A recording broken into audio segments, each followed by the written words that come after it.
उसी के न्याय पर ना मिलने के आधार पर डीएम मुझे अंदर बुलाता है, अंदर बुला के मुझसे दूसरा एप्लीकेशन चेंज करवाया जाता है। एप्लीकेशन चेंज जी कराया जाता है। जी जी। अंजलि निषाद।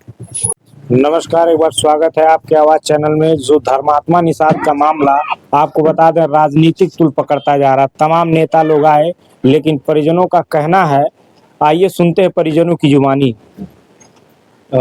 जी भैया, सबसे पहले आपके जितने दर्शक हैं उनको सब मैं प्रणाम करता हूँ। क्या नाम है आपका? मेरा नाम परमात्मा निषाद है। क्या आपको न्याय मिल पाया? अभी तक तो कुछ नहीं न्याय मिल पाया। ये बताइए, इतने दिन से लोग आते रह रहे हैं, जी। लेकिन लोग आश्वासन दे रहे हैं, ये कभी न्याय की बात हो पा रही है? अब जहाँ तक मान लीजिए मेरे आधार से लिख रहा है, मान लीजिए जो दिख रहा है केवल लिपापोती चल रही है। मान लीजिए आश्वासन, मान लीजिए तरह तरह का, मान लीजिए लोग आश्वासन दे रहे हैं। द्वारा जो कहा गया था वो आपको मिला? कुछ नहीं मिला। क्या क्या कहा गया था? कहा गया था, मान लीजिए 25 डिसमिल जमीन की बात किए थे, एक मकान का बात किए थे, 5,000 रुपया उनके और लगी बच्चे की, छोटी बच्ची की माँ के लिए मंथली का। उसके बाद उसके नाम से एक मकान। नहीं, कुछ नहीं मिल पाया अभी तक कुछ नहीं, कुछ नहीं मिला। काम क्रिया भी हो गया? जी हो गया। अच्छा, ये बताइए, जो नौकरी की बात कही गई थी, क्या उसको? कुछ नहीं ना, वही तो मैं बता रहा हूँ आपसे। मान लीजिए लिपा पोती चल रही है जो भी, मान लीजिए अभी सारा एविडेंस उनको हमको नहीं अवगत कराए वो लोग, ठीक है। मेरे कहने से मान लीजिए कितने दिन तो मान लीजिए मैं एसओ महोदय को अवगत कराता हूँ, भैया मेरा पीएम रिपोर्ट कहाँ है। फिर वो मतलब ज्यादा प्रेशर में डालना चालू करता, फिर मुझे अवगत कराते हो। उसके बाद में क्या करते हैं भैया, ठीक है जो भी होता है, मैं आपसे, चूंकि मुझसे जिलाधिकारी से संपर्क नहीं हो पा रही है, करना चाह रहा है मैं जाऊंगा, ऐसा नहीं है, मुझे संपर्क फोन से कोई बात नहीं। थाने पे जाते हैं, आपको पोस्टमार्टम रिपोर्ट नहीं दिया जाता है? नहीं, थाने पे नहीं जाता हूँ। 1 दिन 2 दिन 3 दिन 4 दिन हो जाता है, फिर मैं ऐसे महोदय को मैं अवगत कराता हूँ, भैया मेरा पीएम रिपोर्ट कहाँ है, ठीक। क्योंकि आपने पहले कहा था कि पीएम रिपोर्ट जब भी पीएम पोस्टमार्टम होगा उसके बाद मिल जाएगा। फिर अभी है कहाँ पे, मुझे एविडेंस दीजिए। तो फिर वो कह रहे आ जाएगा। फिर मैं ज्यादा उनको प्रेशर मतलब डाला, फिर मैं वो मुझे अवगत कराए। अवगत करा के मान लीजिए डीवीआर वगैरह की बात कर रहे हो तो वो भी उनको मान लीजिए अवगत कराए, उनको भी जांच कराए। मान लीजिए जो ही प्रक्रिया था, हमको जो भी एविडेंस मांग रहे हैं हमने सबको अवगत करा दिया, मगर हम उनसे जो चीजें मांग रहे हैं वो हमको अवगत कराने में मतलब कहीं ना कहीं विफल होते जा रहे हैं, दिन ब दिन विफल होते जा रहे हैं। ठीक है जी, आपके तरफ मान लीजिए आप मैडम चैनल के माध्यम से बताना चाहता हूँ, जितने भी मान लो देख रहे हैं इस वीडियो को शेयर करिएगा। रह गई बात न्याय की जो है, ठीक है, मान लीजिए कह रहे हैं कि कैबिनेट मंत्री है उसके खिलाफ कोई मुकदमा नहीं हो सकता है, वो विधायक लड़का उसका उसके खिलाफ नहीं मुकदमा हो सकता है। उसका पूर्व सांसद का लड़का है, उसके खिलाफ तो एफआईआर हो सकता है। चलिए ठीक है, उसके खिलाफ मुकदमा नहीं हो सकता है। डीएम कहता है कि उनके खिलाफ नहीं होगा, वही तो मैं बता रहा हूँ, जिलाधिकारी से आपसे बात कर रहा हूँ। डीएम प्रशासन कहती जी जी जी जी जी उन लोगों के ऊपर मुकदमा नहीं दर्ज होगा। जी, पहले ऐसा होता है कि जो सुसाइड नोट मेरे भाई ने छोड़ रखा था उसी पे हम लोग न्याय की मतलब मांग कर रहे थे, और ना कि हम लोग कोई एविडेंस अलग से हमने तैयार किया, मेरी माँ ने तैयार किया, उनकी वाइफ ने तैयार किया और मैंने तैयार नहीं किया। मैंने कोई ऐसा चीज नहीं किया था। जो उन्होंने पीछे अपने सोशल मीडिया पे छोड़ रखे हैं, जो अपने फेसबुक वाल पे उन्होंने छोड़ रखा है, वही मैं न्याय चाहता हूँ। ये नहीं मैं अलग से मतलब उनको मैं लिख के डाला हूँ, मेरी माँ ने डाला, मेरी वो ने डाला, ऐसा कुछ नहीं भैया। मुझे उसी पे न्याय मिलना चाहिए था। उसी के न्याय पे ना मिलने के आधार पर डीएम मुझे अंदर बुलाता है, अंदर बुला के मुझसे दूसरा एप्लीकेशन चेंज करवाया जाता है। एप्लीकेशन चेंज जी कराया जाता है। जी जी। तो देख सकते हैं, ये धर्मात्मा निषाद के भाई हैं। इनका कहना है प्रशासन अपने कैबिन में बुला करके आपकी तहरीर बदल दी जाती है। इनका कथित आरोप है कि इनको बुला करके प्रशासन इनका एप्लीकेशन बदलवा दी जाती है। एक तरफ मुख्यमंत्री जी का कड़ा निर्देश है, सबका साथ सबका सुनवाई, लेकिन क्या हो पा रहा है सुनवाई? कोई सुनवाई नहीं हो रही। प्रशासन आपकी तहरीर बदल देगी। जी जी, बिल्कुल बदल देगी। वो भी डीएम? जी जी जी, डीएम के डीएम एडिशनल एसपी सीओ उनके सारे चारों लोग थे, चारों लोग के संज्ञान में। जी एप्लीकेशन बदल दिया गया। जी जी जी जी। क्या नाम? अंजलि निषाद।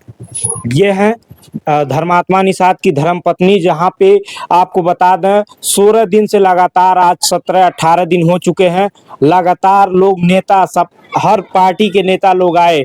आइए जानने का प्रयास करते हैं। धर्मात्मा निषाद की धर्मपत्नी हमारे साथ हैं। क्या आपको न्याय कहीं से नजर आ रहा है? न्याय नहीं मिल रहा है अभी। जब चारों लोग का नाम थी हमारे पति फेसबुक पे डाल के गए हैं, तो 3 लोगों के अज्ञात में निकाला गया। जयप्रकाश को क्यों जेल नहीं हो रहा है जब उसके ऊपर मुकदमा लिखा गया है? तो यानी कि जिनके ऊपर मुकदमा लिखा गया उनको जेल नहीं भेजा जा रहा है। नहीं, जब 3 लोग को निखार गया तो 1 लोग को जब मुकदमा हुआ तो क्यों जेल नहीं जा रहा है? आपका कहना है कि जो है कि 1 लोगों पे ही मुकदमा लिखा गया, लेकिन नाम 4 लोगों का था। वही तो मैं कह रहा हूँ ना कि मान लीजिए जो उन्होंने लिख रखा है 4 लोगों का नाम उन्होंने कंफर्म लिख चुका है। तो 4 लोगों का नाम जो लिखा गया है ये कहीं पर केवल मुकदमा दर्ज होता है, 3 अज्ञात कर दिए जाते हैं। जी जी जी, 3 अन कर दिए जाते हैं, 1 को मतलब ज्ञात में कर देते हैं नामजद में, और 3 अन कर देते हैं। तो मैं उनसे यही मांग करता हूँ कि चलिए ठीक है, आपने 3 तो निकाल दिया, चूंकि मुख्यमंत्री पे अगर FIR हो सकता है, मुख्यमंत्री पे मान लीजिए मुकदमा हो सकता है, मुख्यमंत्री अगर जेल जा सकता है, तो क्या ये चाटुकार नहीं जा सकता? 2 दिन का कैबिनेट मंत्री बन बैठा है। यानी कि संजय निषाद के ऊपर मुकदमा दर्ज करने से डीएम इनकार करते हैं। जी बिल्कुल बिल्कुल, डीएम ने सीधा कहा कि वो कैबिनेट मंत्री है, तो उनके खिलाफ हमारी जांच का विवेचना है, ये विवेचना की बात है, जांच कराएंगे उसको। तो कब तक जांच कराएंगे बताइए? वो तरह तरह का हाथकंडा अपना रहा था लखनऊ में बैठ करके सोशल मीडिया के जरिए कि वहाँ पे वो तो नहीं पोस्ट किया है, पोस्ट तो किसी और ने किया है। मैंने उनका दोनों मोबाइल भी दे दिया, पुलिस प्रशासन के सामने जो बड़ा अधिकारी आला अधिकारी होते हैं मैं उनको सुपुर्द करा दिया, और सारे मोबाइल अवगत कराए डीएम के सामने मैंने। जी जी, एडिशनल सीओ। ये धर्मात्मा निषाद के भाई हैं। आपको बता दें, जहां पे तमाम नेतागण आए, अधिकारी इनको कैबिनेट में बुलाते हैं और तहरीर बदल दी जाती है, और अधिकारियों का कहना है कि कैबिनेट मंत्री हैं, उनके ऊपर मुकदमा नहीं दर्ज करेंगे। जी ये तो उनका कहना है। जी फिर मैं उनसे ये कहता हूँ, क्वेश्चन करता हूँ, क्या महोदय मान लीजिए अगर वो कैबिनेट मंत्री हैं, क्या उनका एक लड़का तो मान लीजिए पूर्व सांसद है, उनके खिलाफ तो कार्रवाई हो सकती है? जयप्रकाश के खिलाफ मान लीजिए कार्रवाई हो सकती है। कहते चलिए ठीक है, जयप्रकाश को मैं दिखाता हूँ, और जयप्रकाश का नाम लिख लेते हैं, तो मैं कहता हूँ उनको तुरंत उठवाइए, क्योंकि मैं मोर्चरी हाउस में था उस समय। मैंने उनको, न्याय की नैया नजर नहीं आ रही। देख लीजिए, कोई नहीं।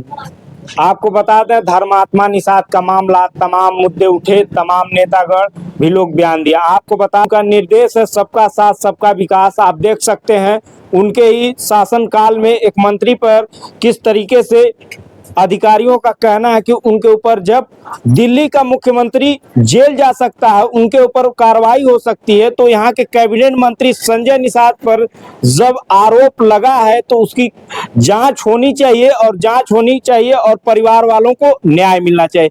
परिजनों का आरोप लगाना है कि 3 लोगों को अज्ञात कर दिया जाता है और 1 पर मुकदमा कायम कर दिया जाता है, और परिजनों को डीएम कार्यालय में तहरीर बदलवा दी जाती है। कितनी घिनौनी कृत नजर आई, इनका आरोप लगाना है, और ये जांच का विषय है। जांच करके जो भी दोषी हैं उन पर कार्रवाई होनी चाहिए और परिवार वालों को न्याय मिलना चाहिए। तो बने रहें और देखते रहें। नमस्कार, आप देख रहे हैं आपका आवाज। कहीं विफल होते जा रहे हैं, दिन पे दिन विफल होते जा रहे हैं। ठीक है जी, आपके तरफ मान लीजिए, आप मैडम चैनल के माध्यम से बताना चाहता हूँ, जितने भी मान लो देख रहे हैं इस वीडियो को शेयर करिएगा। रह गई बात न्याय की, जो है ठीक है, मान लीजिए कह रहे हैं कि कैबिनेट मंत्री है, उसके खिलाफ कोई मुकदमा नहीं हो सकता है। तो देख सकते हैं ये धर्मात्मा